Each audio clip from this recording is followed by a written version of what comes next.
families, their classmates, their teachers, and their guides for the past year or more. This is truly a time to celebrate. Today, we gather to listen to this year's Kennedy School commencement speaker, former United States Secretary of State, John Kerry.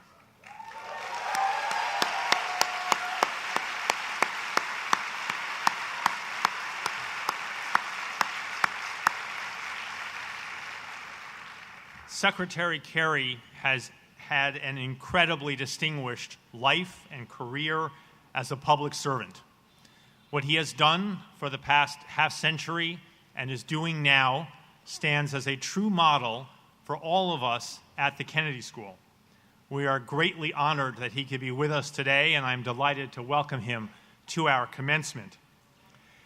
Secretary Kerry needs little introduction, and I know that you have come to hear him, not me, so I will be brief in my remarks. Secretary Kerry was born in Colorado. His father, Richard Kerry, was an American Foreign Service officer, and much of Secretary Kerry's childhood was spent living outside the United States.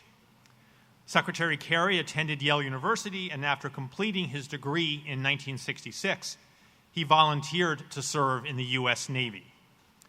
Many Kennedy School students share with you, Mr. Secretary, the distinction of having served in this nation's armed forces. Secretary Kerry's service took him to Vietnam, where he was a gunboat officer and earned many military honors, including the Silver Star, the Bronze Star with Combat V for Valor, and 3 Purple Hearts. His military career was a very distinguished one. Upon Secretary Kerry's return from Vietnam in the late 1960s, he co-founded Vietnam Veterans of America and became a spokesperson for Vietnam veterans against the war. In 1971, he came to widespread attention when he spoke to members of the Senate Foreign Relations Committee about his experiences in the war.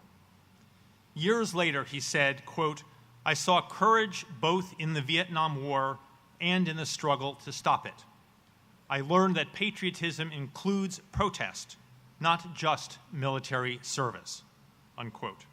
Indeed, at the Kennedy School, we are proud of our graduates who work for governments and also proud of our graduates who offered principled resistance to governments.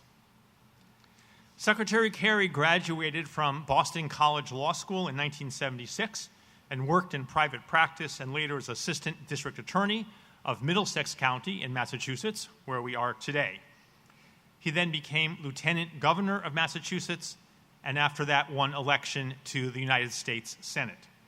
He was re-elected senator 4 times and served in the Senate from 1985 to 2013. In 2004, he ran for president against George W. Bush, but as we know, remained in the Senate.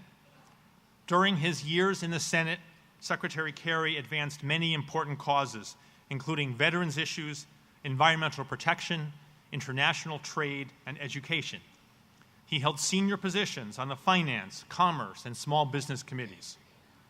But of course, he focused especially on international relations and became chairman of the Senate Foreign Relations Committee in 2009. Secretary Kerry left the Senate to become U.S. Secretary of State under President Barack Obama in January 2013. During his tenure at the State Department, Secretary Kerry was a highly respected global leader on a wide range of issues, including nuclear proliferation, radical extremism, climate change, and humanitarian crises. I will mention just 3 of the many topics on which he worked. One was the terrible conflict in Syria. By August of 2013, the world had learned that the Syrian government had used chemical weapons against its own people. Secretary Kerry said, quote, "The indiscriminate slaughter of civilians, the killing of women and children and innocent bystanders by chemical weapons is a moral obscenity," unquote. Eventually, the U.S., Russia, and other nations tried to develop a plan whereby Syria would destroy its remaining chemical weapons. Unfortunately, that plan did not fully resolve the situation that we now see. Another major issue for Secretary Kerry was negotiations with Iran to halt their nuclear weapons development. And as we well know, after extensive talks over several years, Iran, the United States, and other nations reached an agreement under which Iran stopped its uranium enrichment efforts in exchange for the removal of sanctions. And the third crucial area where Secretary Kerry devoted a great deal of effort was environmental issues, and particularly climate change. In April 2016, he signed the Paris Agreement, an international accord designed to significantly reduce global carbon emissions. Since ending his tenure as Secretary of State in January of this year, Secretary Kerry has been serving as a distinguished fellow for global affairs at Yale. He has launched the Kerry Initiative, which will connect students and scholars across Yale to address questions of global importance, such as climate change, economic opportunity, and rising sectarianism and violent extremism. He is also the inaugural visiting distinguished statesman at the Carnegie Endowment for International Peace. In sum, John Kerry is a global leader committed to the public good through both his words and his deeds. We are excited to hear his thoughts today. It is my great pleasure and honor to welcome our 2017 commencement speaker, former U.S. Secretary of State, John Kerry.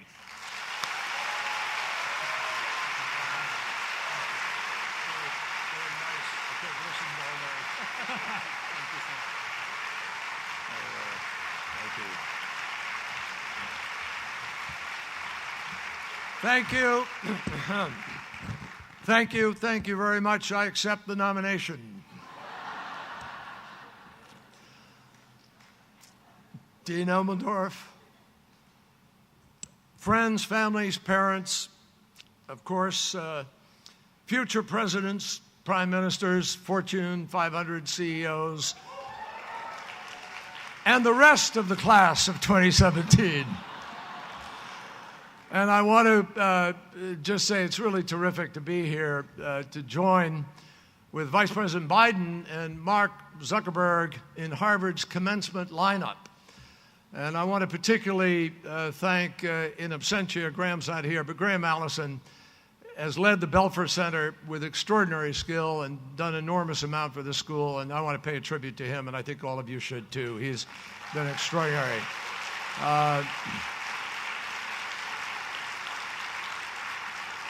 And I welcome his most recent book on Thucydides' Trap in China.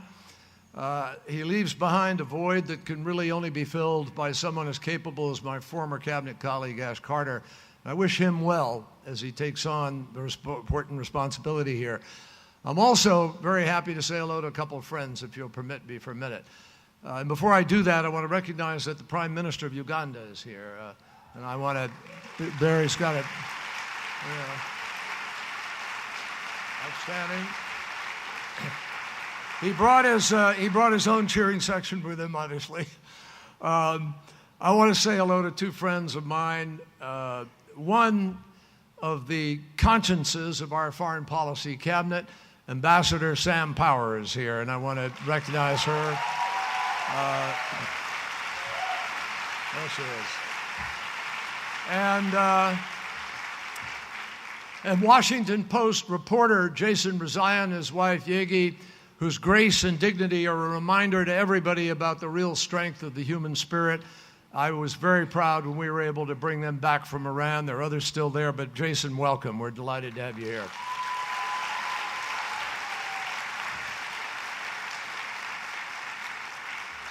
So look, let me be honest about it. When it was first reported that a Yale grad was going to be speaking at Harvard's Kennedy School, the initial reaction was fake news.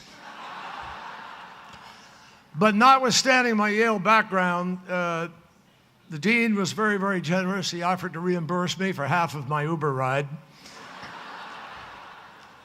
Now, some people have asked me, why would I even venture into the belly of the beast? Well, I represented it for 28 plus years in the Senate. But the answer is really very simple, folks. I came here to see if I can negotiate an end to the construction at the Kennedy School.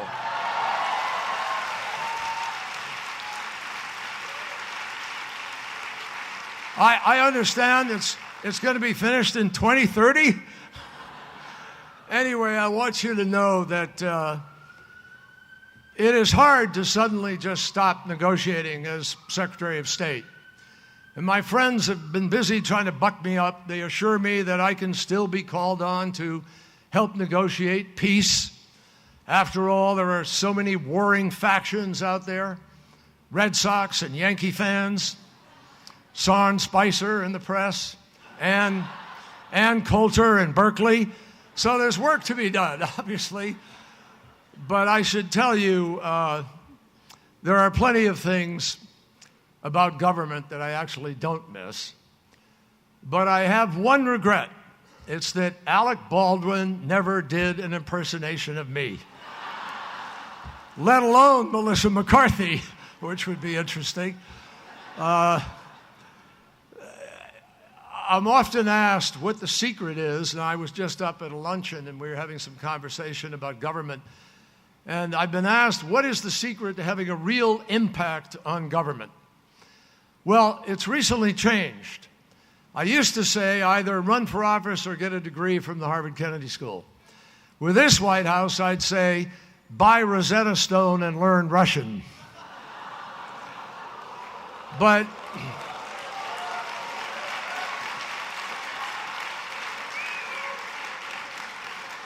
listen, don't get upset at me, folks. Opportunities have never been better for Kennedy School grads. Just think, there are thousands of jobs open in the Trump administration. Anybody here want to be Attorney General? No. I think he'd be disqualified by being here. I've been privileged to speak at a few commencements since I was elected to the United States Senate in 1984. And the intervening years have taught me to approach this task with humility. There's a lot to talk about, but there is a reason that they say that the mind can only absorb what the seat can endure. So I decided to keep this short in true Senate tradition. I promise not to be 1 minute over 4 hours. No, I'm really going to try to be brief, but I do want to summarize a lot, and I want to talk to you. I did not come here to be partisan or political or pessimistic, but I need to tell the truth. And together, we all need to start acting on it. The worst thing that I could do is insult your intelligence by pretending that it's just smooth sailing for America and for the world. And I refuse to self-consciously twist myself into a pretzel and put on a contrived mantle of bipartisanship that alleges that both parties are to blame for what's going on or not going on, as the case may be. And anyway, you wouldn't buy it, since so many of you have marched and protested in order to take a public stand on your own. So let's get the here and now out of the way, because it's really only a sliver of what I want to share with you today. Distinct from the hurly-burly of any presidential visit, my travel to Asia, to the Middle East, and Europe in these past few months has informed me that the global community is watching and unsettled about the leading nation in the free world. They see us gridlocked and politically trapped in a low-intensity internal conflict of our own. They see us unilaterally disarming in the battle of values. They see us walking away from a century of thoughtful, carefully conceived economic and strategic leadership. They see a volatility and unpredictability that creates confusion. They see a budget proposal that eviscerates diplomacy and reduces America's engagement, which has traditionally defined our leadership in the world. And in this last year, our discourse, if you can dare to call it that, rose to a new level of the outrageous, the coarse, and the ugly. The public dialogue has become no dialogue at all. It's a shouting match, alienating citizens who desperately yearn for more from their leaders. We seem trapped in a political pinball machine where we careen from flipper to flipper, bouncing off walls of insults and contradictions, outright lies and broken promises, where up is down and words don't mean anything anymore. A democracy relies on free speech. Yes, say anything you want. But it relies even more on the speech being truthful. It is the truth, after all, that sets us free.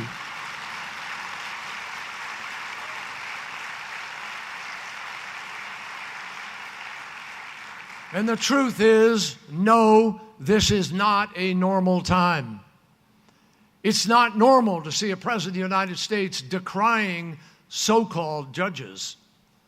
It's not normal for the leader of the country that invented the First Amendment to routinely degrade and even threaten journalists. And no, it's not normal to see the head of the FBI fired summarily because he was investigating connections between Russia and the presidential campaign of the very man who fired him. And it's not normal that when you close your eyes and you listen to the news, too often the political back and forth in America sounds too much like it does in the kinds of countries that the State Department warns Americans not to travel to. No, there is nothing normal about this moment, my friends. And in the end, there is nothing American about it either. Now, many of you say you've never seen anything like this in your lives, and you're right. But I'm old enough to have seen a movie like this, maybe a time or two. And that's why, about this part of the story at least, I'm actually more of an optimist. I grew up a Cold War child. My dad was stationed in Washington, D.C. at the State Department in the 1950s. I remember watching the Army McCarthy hearings. I remember the hysteria. But I also remember that eventually people in both parties and people who could care less about party label stood up and said, enough, this isn't America. And Joe McCarthy was censured. 12 years later, I graduated from college, joined the Navy, served in Vietnam, and was lucky enough to come home alive to a country at war with itself. It was a time of division. People were attacked for speaking their minds. There was a near constitutional crisis. Richard Nixon took me on personally, and that was my first dose of fake news. I watched Watergate on a little black and white television screen. But somehow the inherent strength of our Constitution and the courage of individual senators, regardless of party, empowered America to find its way out of what President Ford called a national nightmare.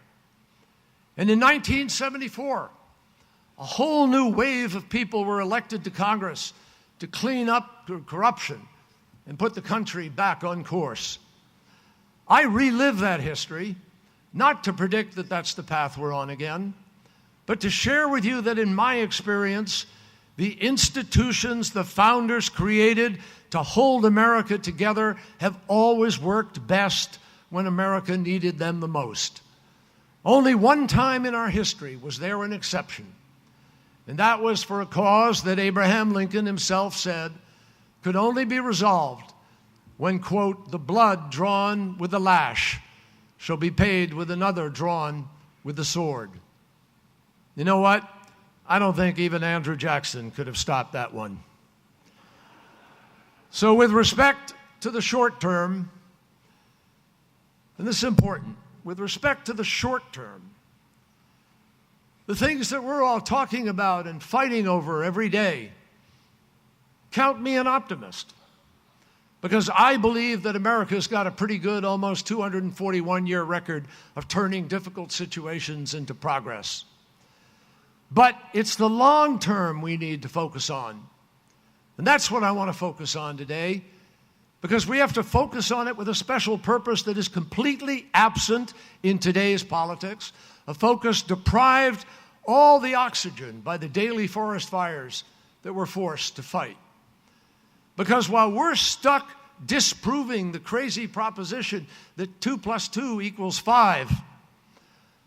While we're fighting just to hold on to truths long ago decided, far more is at stake, and we aren't even scratching the surface. It's in the struggle for the future that you graduates need to put your energy and your idealism.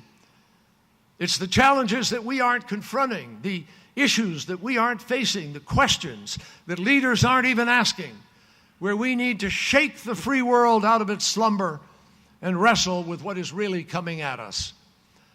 It's going to take people with courage and guts to stand up and tell the truth and put forward better choices, not lowest common denominator choices calculated to win votes by provoking anger and building resentment. The fact is that we're not organizing ourselves to deal with the major challenges that are going to define our time. Much of the world is now riding a wave of technological transformation on the scale of the Industrial Revolution, but it's happening at a digital pace. In country after country, ideas are moving faster. People are moving faster. The marketplace is moving faster. The only thing that isn't moving faster and faster is the ability of governance worldwide to respond. In the midst of this tectonic shift in the workplace, too many people have been left behind. And that's a choice that people in positions of power have actually been content to accept. I'm not surprised that a lot of folks want to stop the world and get off. Many people who were hurt in 2008 from the economic implosion are still feeling pain. And why wouldn't they? Here in the United States, your average family suddenly found their home worth half its value, but they were still stuck with 100% of the mortgage. That's a pretty simple recipe for a lot of anger. That and the fact that despite working harder, sometimes maybe 2 or 3 jobs, people still don't get ahead. Trade has become a target, but here again, politicians are exploiting rather than leading. It's technology, not trade, that is the principal reason we lost 85% of the 5.6 million jobs, manufacturing jobs, hemorrhaged in the first 10 years of this century. Yes, technology is transformative. But if it was your job that was disrupted and nothing replaced it, guess what? You would find zero comfort in the fact that some technology that stole your job also gave you a smartphone that lets you binge watch a future that's out of reach for you and everybody you grew up with. It's hard enough that we haven't yet solved the job crisis of West Virginia and parts of Ohio. But if that's a challenge, take a look at what's coming around the bend. It'll make the Rust Belt look like child's play.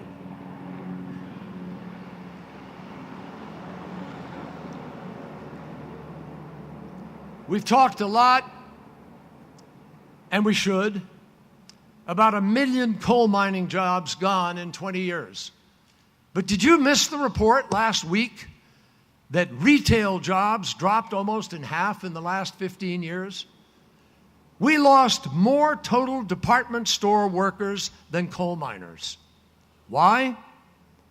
Technology. And what concerns me is that if our institutions can't build consensus and respond to the demand of Americans for jobs today, how are we ever going to do it in a time when artificial intelligence and robotics kick in? 5 times that number of jobs disappear twice as fast. And it's not just us caught in this paradox. There was a fascinating and revealing moment in France just 2 weeks ago. The neo-populist Marine Le Pen visited a factory, and she promised to bring back jobs that every economist knew weren't ever coming back. Macron visited hours later, and he told those workers that he couldn't bring back their jobs. She was a demagogue. He told the truth, and he won. But how long can you hold a society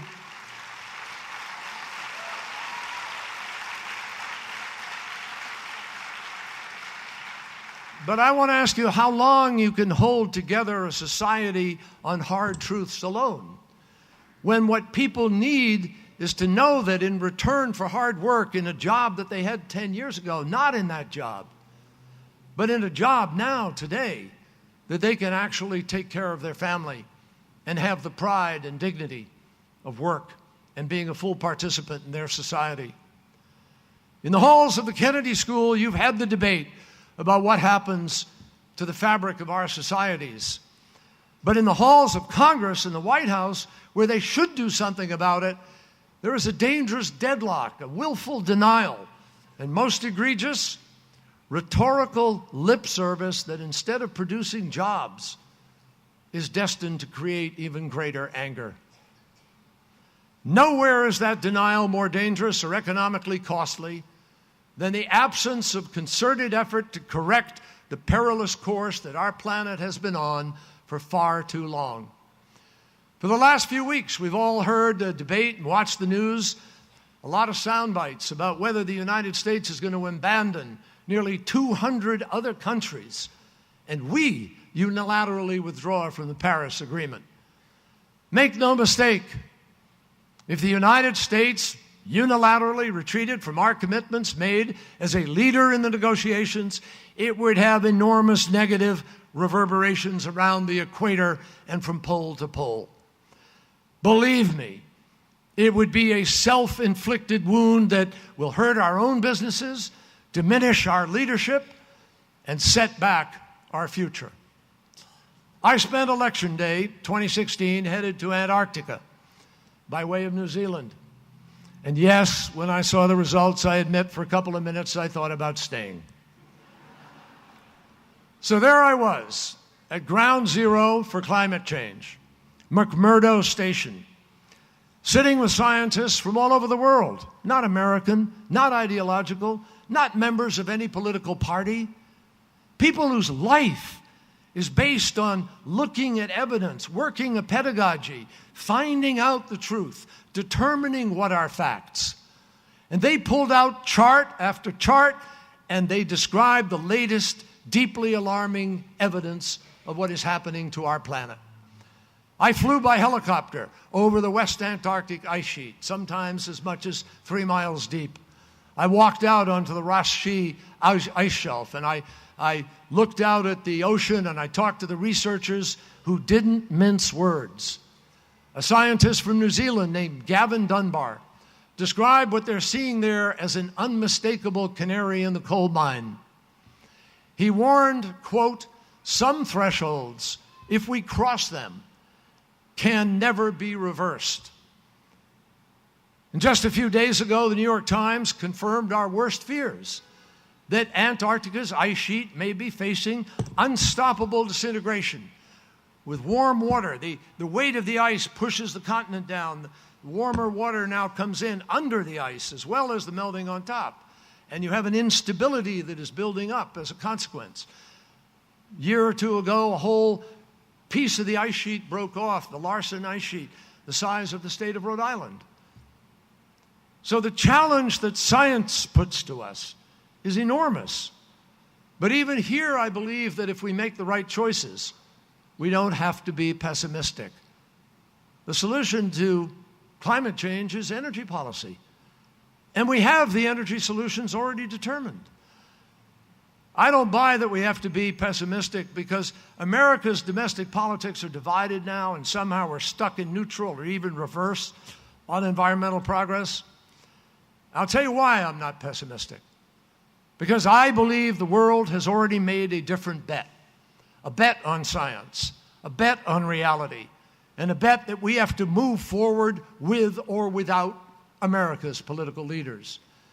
Now, of course, that also means that the actions that we take together outside of government, working in partnership with other countries, are much more important than they were before November 6th. I believe we're just getting started because the science gives us no other choice.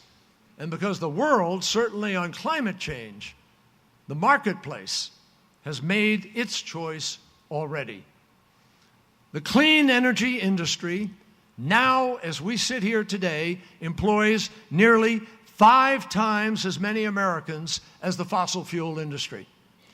Last year, roughly twice as much was invested in renewables capacity worldwide than in fossil fuel generation. And solar and wind jobs are growing 12 times faster than the rest of America's economy. The world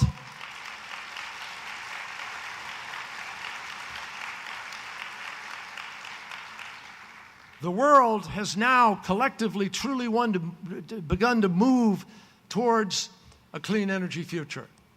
That's why I really don't get excessively agitated when I hear politicians say that they're going to bring back coal. I disagree with it. It's short-sighted. It would be dangerous. But guess what? It's impossible, because the market has already decided otherwise. And the question at this point is not whether or not we will get to the global low-carbon economy that we need to get to. We're going to get there. We will. The question is whether we're going to do it fast enough to prevent the worst of what the changing climate could inflict on every single corner of the world. The question is whether we will continue to pursue solutions together and reap the enormous economic benefits of the largest market the world has ever seen. 4 to 5 billion users today, a multi-trillion-dollar market, and going up to 9 billion users by the middle of the century. In most countries, leaders are seeing and seizing the opportunities that are coming as a result of this. The Indian government is advancing plans to install 100 gigawatts of solar capacity by 2020. President Xi of China recently announced a $361 billion investment in clean energy. No wonder U.S. oil and gas companies want to stick with the Paris Agreement, because it's good for their bottom line.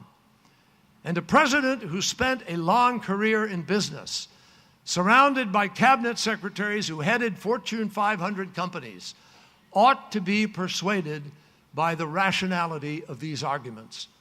And I hope that every single one of you here who has the ability to join the army of persuaders will do so. The day before yesterday,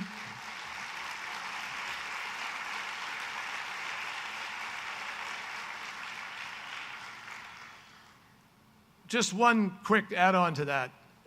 At lunch today we were talking, and I was asked something about how you measure things in making decisions about these kinds of things.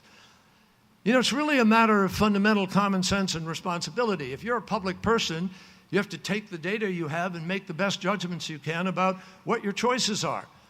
Well, if you have most of the scientists of the world, 97% of them, with peer-reviewed studies, more than 6,000 of them, telling you what will happen if you make these measures. You'll have cleaner air. We have $55 billion we spend every year because the biggest cause of children being hospitalized in the summer is environmentally induced asthma. Costs you $55 billion a year.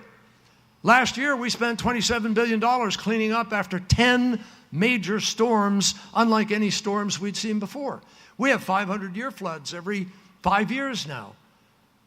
The evidence tells us something. And as public people, our job is to reduce risk, to minimize the negative impacts. If you're weighing this, folks, it seems pretty clear to me that creating more jobs, reducing bad air, living up to our environmental responsibility, being energy independent, creating sustainable energy is the worst that will happen if we make the choice we take. But if Al Gore and John Kerry and Ban Ki-moon and a bunch of people are wrong, and the deniers are right, doesn't matter, but it happens anyway, guess what? Disaster. Life on Earth as we know it would be over. More than 50% of the oxygen we breathe comes out of the oceans. The oceans are increasingly acidified because of the carbon dioxide that goes into them. So on a simple weight of downsides, common sense says, make the choice to to do what you need to do. Now, there's another challenge that we're looking at. The day before yesterday reinforced in all of us the need for yet another better focus of our energies. The brazen attack in Manchester, England, is devastating. It should shake and anger people everywhere. But let's be clear. We've spent more time debating what to call extremism than we have discussing a real strategy as to how you beat it. And again, if we don't deal with the long term here, I promise you, every 4 years, a different president and a different foreign minister will be facing a different terror group with a different acronym. It's all well and good to call on Arab nations to rid themselves of extremism. They should. But just infusing more weapons into the Gulf states is not going to solve the problem of a region that needs to create more than 60 million new jobs in the next decade alone just to keep pace with the number of young people entering the workforce.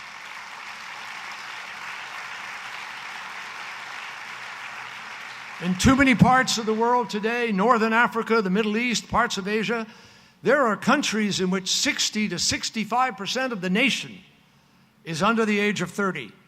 Countries in which 50% of the nation's under the age of 18. And the larger vision of that need, not everyone wants to confront.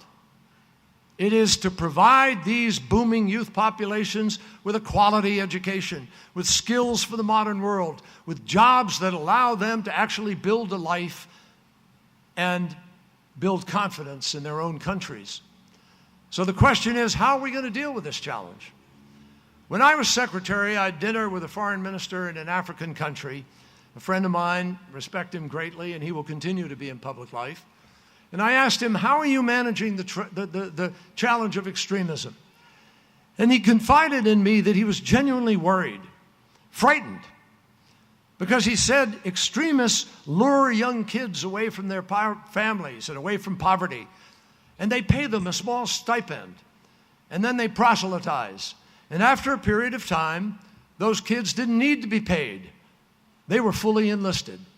They were the next wave going out of seek recruits. This foreign minister, a smart man, said to me with deep frustration, extremists have a 35-year plan that they pursue with dedication. We don't even have a 5-year plan. I thought about that in the context of the Western world and all of the developed nations. Back when some of us were children and our planet was emerging from the darkness of World War II, America switched a light on called the Marshall Plan. Between 1948 and 1951, the United States invested between $12 and $13 billion in the recovery of Europe.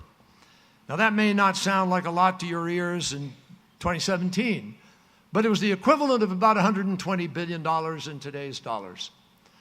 After World War II, we were bringing countries back from already existing industrial bases. In many cases today, we're starting from scratch, but we're not starting. And why should we care? Because we have no other choice. You've heard the famous World War I song, Over There. Well, today, over there is everywhere. Travel, trade, education, smartphones, communications. People everywhere are in touch with everywhere. And everywhere people know what everyone else has, which means they also have underscored what they don't have. America cannot suddenly opt out of a networked world and pretend that it can get by with a zero-sum policy in which the most powerful economy in the world is the winner. To succeed in an already globalized world, my friends, in a super-connected world, all of us have to opt in. Everyone has to win. Now, surely a country that is willing to spend trillions of dollars, which we have spent, you have spent, American citizens, in the last 10, 15 years, to battle extremism in Afghanistan, Iraq, Syria, Libya, surely we can begin to prevent tomorrow's extremism by offering young people the promise of modernity and good governance, not the destruction of strapping on a suicide vest and blowing yourself up and a whole bunch of innocent people and taking them to kingdom come. That's the choice. So how are we going to do it? I don't want to just put out a big idea. I want to share with you how we can do this. What we need is not a Marshall Plan for the 20th century. What we need is a new plan for the 21st century. A plan that starts by recognizing the reality that no one government in the world has the ability to move far enough, fast enough alone. We need to meet today's development challenges with the same determination that characterized the original Marshall Plan. But this time, a plan that is focused on, not bypassing, developing countries. There is no other way to achieve genuine peace in the world. And that's where you come in. We've talked a lot about public-private partnership. The challenge for your generation, graduates, is to harness the full energy of that partnership, working with the World Bank and other international financial institutions. I envision a truly global and forward-looking initiative that would bring off of the sidelines some of the $12 to $13 trillion now sitting in net negative interest rate status around the world. Combining forces, governments, investment funds, international financial institutions, philanthropies, and the most powerful economies in the world can join together to do more to facilitate investment into education, healthcare, clean energy, connectivity, and infrastructure of all kinds. We can build out in countries that have never seen a build-out and make a difference in the lives of those young people. And that kind of coordinated approach can help create the confidence that is necessary to produce a legitimate long-term return on investment. Now, one of the ways that we can leverage this is to build a partnership between developed and near-developed countries.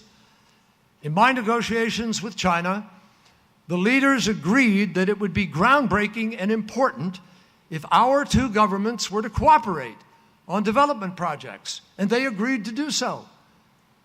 I welcome the Asia Infrastructure Investment Bank. I see it as a critical part of this kind of initiative.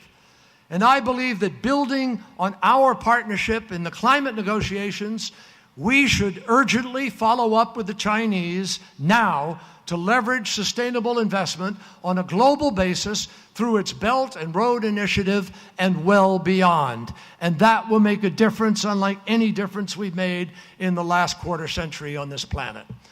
Now, we also know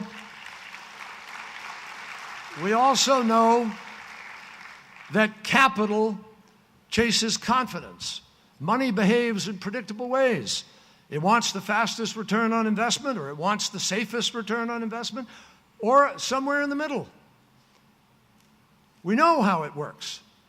We can grow confidence and we can make deals commercially viable by bringing philanthropies to the table, as well as build on the China-US cooperation in order to reduce political and financial risks, which often deter capital allocation. And by agreeing on standards internationally, the plan would require greater transparency and accountability from developing countries. It would help us reduce the levels of corruption, which in itself will attract more capital.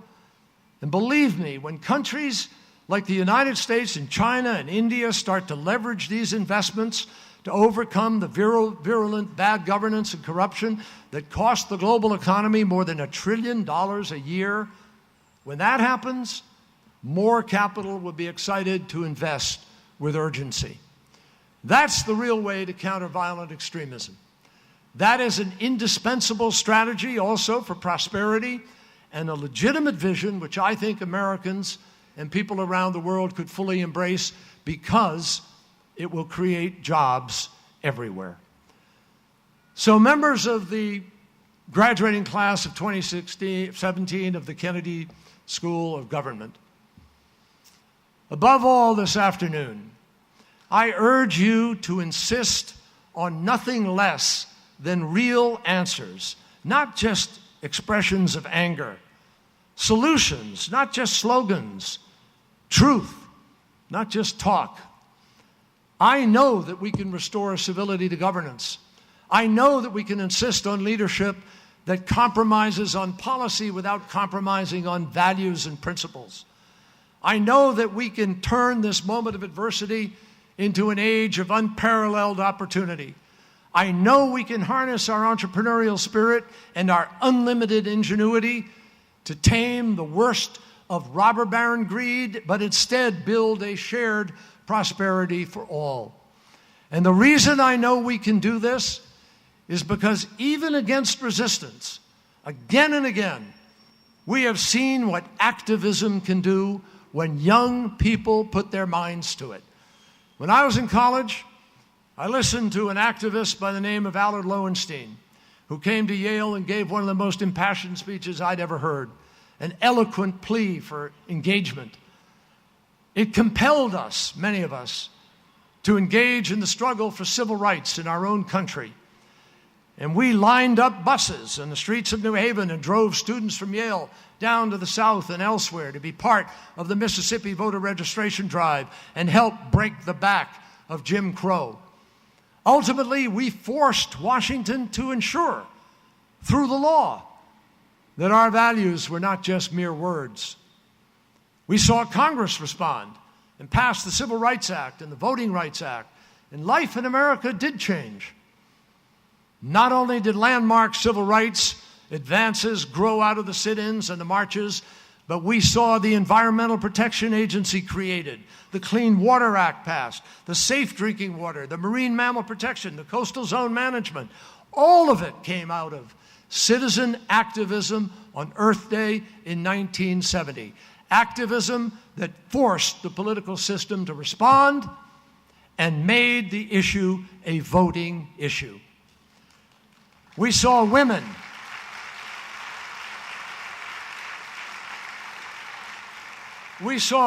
refuse to take a back seat and force institutions to respond, producing Title IX.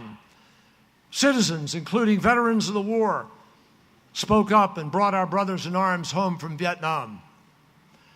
One of my favorite poems is T.S. Eliot's love song of J. Alfred Prufrock. And I challenge all of you never to wind up fretfully musing as Prufrock did, "Do I dare disturb the universe? In a minute there is time for decisions and revisions which a minute will reverse." Class of 2017, your job is to disturb the universe. And no matter where you end up, no matter what you choose to do, never underestimate the power that you have and the extraordinary privilege found in one 7-letter word: citizen. Think about it. We've tried every form of government there is on this planet. We've had constitutional monarchies. We've had parliamentary and presidential systems. We've seen the dangers of theocracy and fascism. In the end, it depends on people. It depends on leaders. It depends on building trust and organizing around a set of principles that are acceptable to a majority. And you have to build that majority. As Churchill said, democracy is the worst form of government, except for all the others. So it is not a joke for me to stand here today and say to you, you make the difference. It is not a phony charge at graduation. It's real. Take it from me after a lifetime of public service. When I was the same age as many of you, I was protesting a war gone wrong. And sometimes those on the other side would confront us, even those of us who'd served. And they would say a slogan to us: "My country, right or wrong, don't you know that?" And we would say to them, "Yes, my country, right or wrong. When right, keep it right. And when wrong, make it right." Class of 2017, it's your responsibility to disturb the universe and make our world right right now. Congratulations and thank you very much.